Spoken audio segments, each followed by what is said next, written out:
McGillicuddy and Murder's Pawn Shop, Season 4, Episode 6. This way to find the bodies. October 19th, 1921. Continued. Well, diary, I returned to the haunted house, with my tail slunk low between my legs. I was miserable. I had Ariana's magic jelly, so hooray for that. I had the 3 vials of blood Raster had been using to trace Noble James, and so good on that, too. I had also, however, left a large dollop of my own blood in the carpet of the hallway, in a building that probably hadn't been cleaned since March.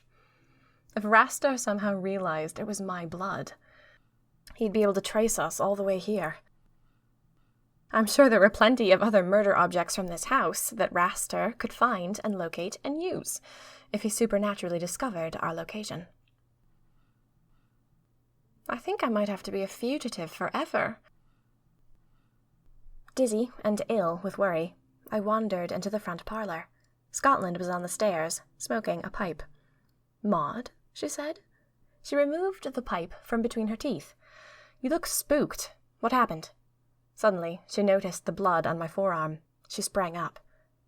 I heard her mutter, "Why is everyone always bleeding?" She stepped up to me and untied my hanky, squinting at the gash underneath. I told her briefly what had happened. I explained about Raster's ability to find people if he had their blood. It's fine, right?" I said. "It's all fine, isn't it fine? I don't have to do anything. It doesn't matter about the blood because..." "Maud, you're not thinking straight," Scotland said. "You're procrastinating out of terror. Don't do that. Take action. Or rather, send someone else.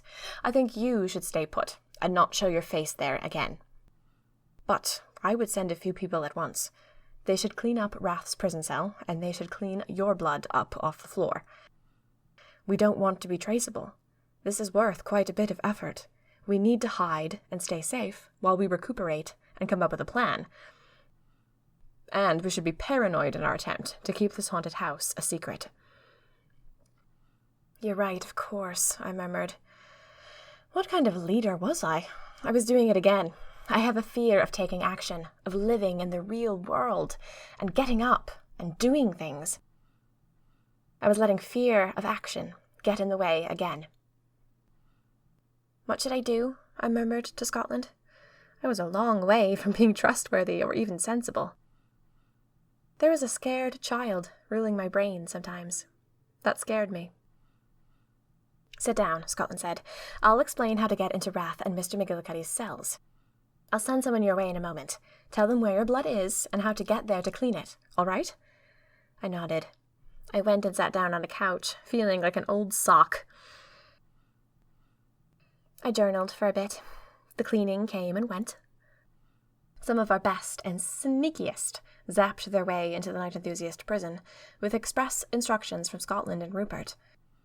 Cleaned up the blood and got out. Another went straight to get my blood. She did one better than cleaning it. She simply removed the entire patch of carpet with a knife.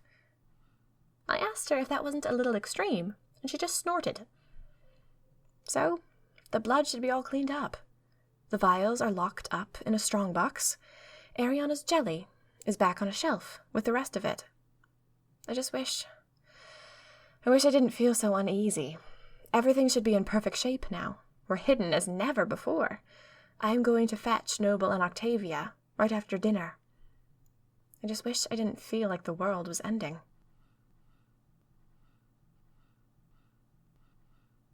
October 20th, 1921. Well, diary, things continue to get more interesting. After a good meal and a strong cup of coffee, I went up to the attic to draw an eye symbol that would take me to the whisk-lit world. I spent a good bit of time staring at it. I drew it on the floor, and then I stood above it, ready to step onto it, and my skin prickled. It was like I could hear an eerie choir, lulling me into an unknowable world.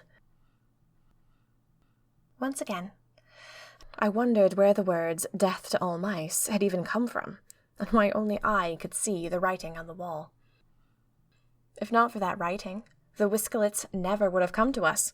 I summoned them accidentally in the Night Enthusiast cave by chanting death to all mice 3 times. In theory, I could summon them again, but for what purpose I couldn't imagine. Is it possible to defeat beings like that? At least I'd gotten wrath away from them. I realized, as I stared down at the eye symbol, that I was doing it again, thinking instead of living. I didn't understand what the Whiskelet's connection to me was, but for now, I had to find Noble. Noble and I had to find Octavia, who was probably scared to death. Now that it was safe to bring them back to our hiding space, I needed to bring them home at once. I stepped onto the eye symbol, and I was transported to the Whiskelet world. Once again, I was in awe of that strange feeling. It filled me that I was galaxies and millennias away from all human life. I breathed in the sharp, metallic scent of the cave, and it felt strangely good. It was good to be away from people for a little bit. From their mess and their blood gathering, and from that nagging feeling that I wasn't good enough to belong in their midst. Isolation is a double-edged sword, because on one hand, it can make you go mad, and on the other, it's so soothing. Since I knew the Whiskelet world a little from my past adventures there, I'd taken myself straight to the street where I'd last left Noble James. The candles in the crooked houses were honey-coloured, not green, so the Whiskelets were not nearby. I was so overcome with relief that I sat down on the front step of a house and put my elbows on my knees. It was so quiet. I tilted my eyes up to the ceiling of the cave, and I felt the chill of the damp cave air get into my mouth, fog against my taste buds with the tang of copper. I sniffed. Then I rubbed my arms and felt very small. If Noble James was nearby, then all was well. Nightmares whisked through my mind, of his having been taken prisoner, savagely murdered. I wanted to believe that I would walk through the front door of this cottage and Noble and Octavia would be sitting right there, having a cup of tea. Things don't work that way, though. I began to make my way around. I opened doors, stuck my head in, and hissed, "Hello, Noble? Octavia!" I suppose I could have shouted, but I was just so skittish. The world was so quiet, and the ceiling was so high. I felt like a bug. Door by door, I made my way through the district. Each time I opened a door, I hoped for some sign of human existence, a knapsack, perhaps, or a tilted chair. Each cottage was in perfect shape, like a house in a museum. After I'd walked about half an hour and my feet were starting to hurt, I heard a window slam open behind me. I whirled, visions of ghouls dancing through my head. It wasn't ghouls. It was Noble. He stuck his head out the window, his eyes bright, his face transformed by a gigantic grin. Noble James was thrilled to see me. Not just any old human, either. I could tell he was thrilled to see me. My heart perked up. I wanted to cry. I found my stomach fluttering again, and that made me feel queer. I liked him, too. I liked them both at once, him and Ariana. I felt like an alien with 2 heads. I dashed up to the front door of the cottage he was hiding in. I flung it open and shut it behind me. Noble clattered down the stairs like I'd just come home in time for the Christmas turkey. "Maud!" he exclaimed, and he flung his arms around me. The feel of his skin, the pressure of his arms, was comforting. He was such a good soul. I suddenly remembered that I could be just fine, because there would be people like him in the world. I hugged him back ferociously. I'm not sure when we'd phased from tipping our caps and calling each other ma'am to being on hugging terms, but it felt completely right. I think perhaps our greatest adventure was being human together in this alien world. "Have you found Octavia yet?" I said. I stepped out of the hug. "Octavia?" Noble said. He stared at me in confusion. "You mean Ariana, don't you?" I shook my head. I suddenly had to sit down, so I sat on the floor. Noble sat with me. No, I mean Octavia. I explained to Noble everything that had happened. He was like a hermit. Not a single newspaper made its way up to this mountain retreat. Ariana changed her face to look like Octavia's. She knocked her out and stole her dress. She came back with us, pretending to be Octavia, and Octavia is here, without any murder object, or any magic jelly, or anything like that. She's stranded, and I expect she's scared to death. And Ariana betrayed us. They have the secret basement. For now, at least. Noble slammed his fist into the table. I can't stand her. I can't. Maud, it was an ill day that woman crossed your path. I wish you'd give her up for life. That statement stirred my stomach.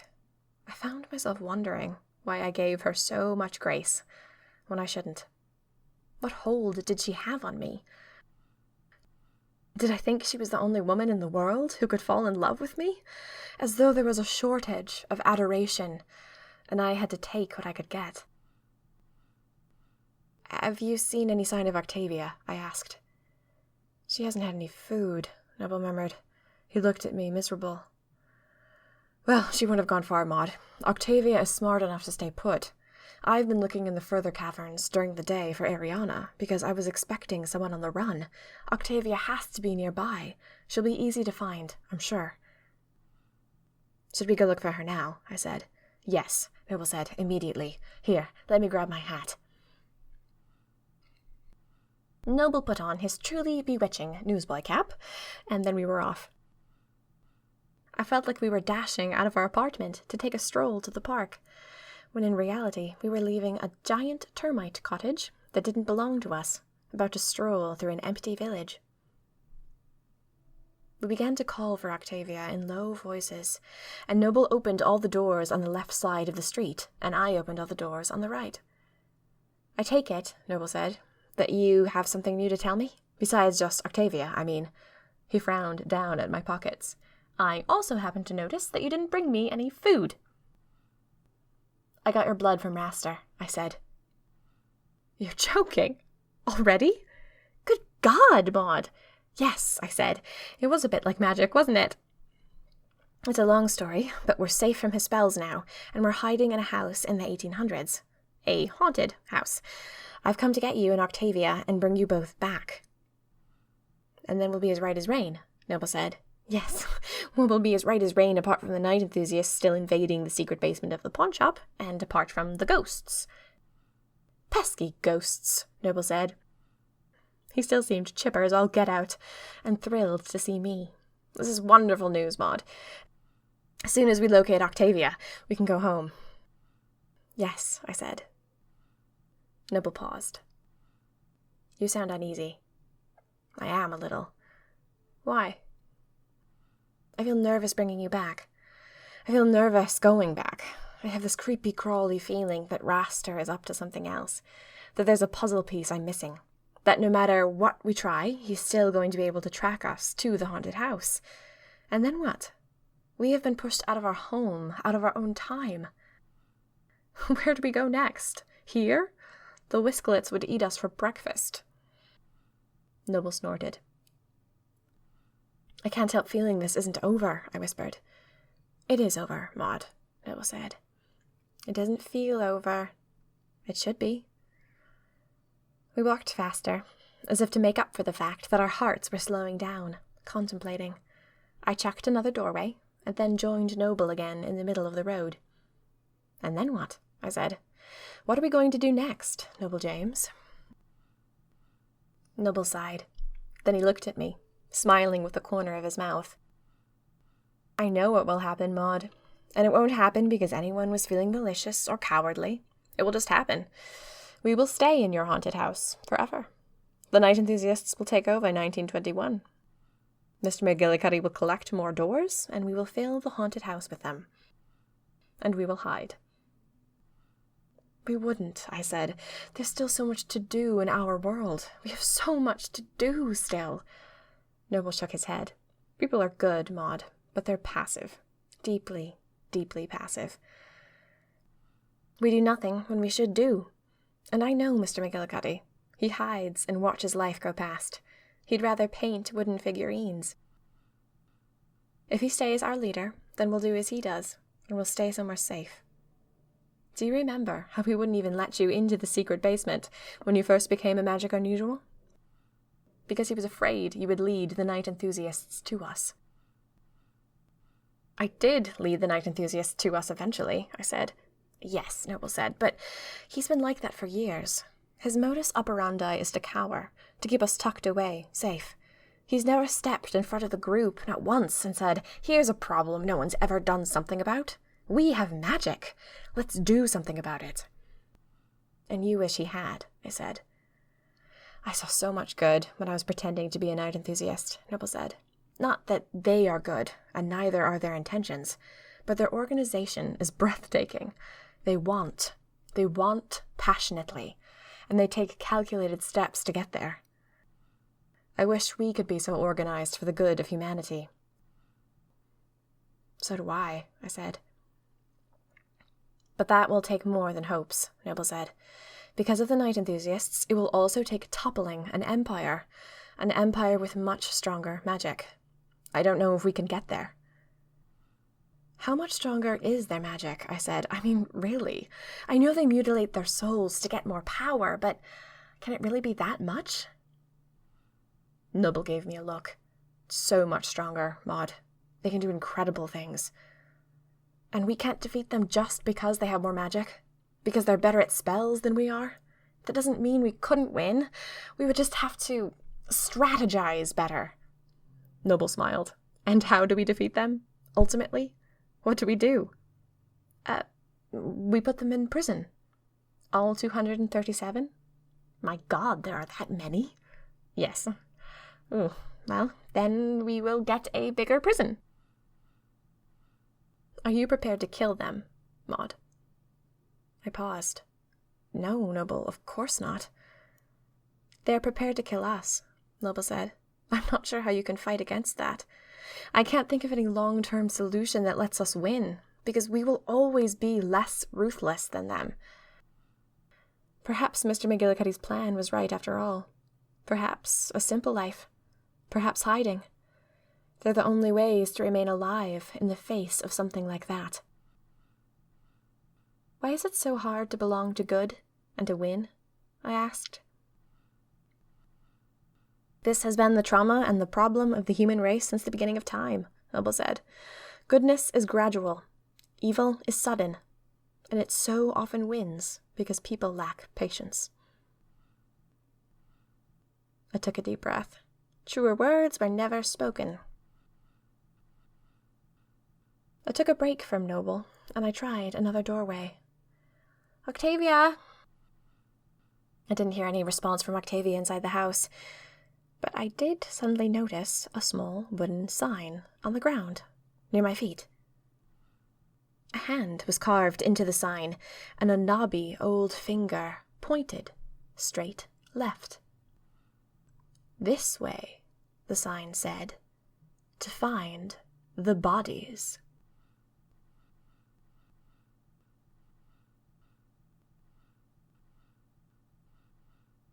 We hope you've enjoyed Season 4, Episode 6. This way to find the bodies of McGillicuddy and Murder's Pawnshop. McGillicuddy and Murder's Pawnshop is written and performed by Minerva Sweeney Wren, all rights reserved. Please subscribe, share it with your friends, and visit minervasweeneywren.com for more. The most impactful way to support McGillicuddy and Murder's Pawnshop is to simply follow Minerva Sweeney Wren at Meg Macaulay Inc. on Instagram and Twitter. Please consider giving $1 a month at patreon.com/SweeneyWren to unlock the upcoming mystery, The Dark and Decrepit Planet of Spin. All links are in the description of this episode. McGillicuddy and Murder's Pawnshop will continue in 2 weeks with Season 4, Episode 7, The Whiskelet Committee.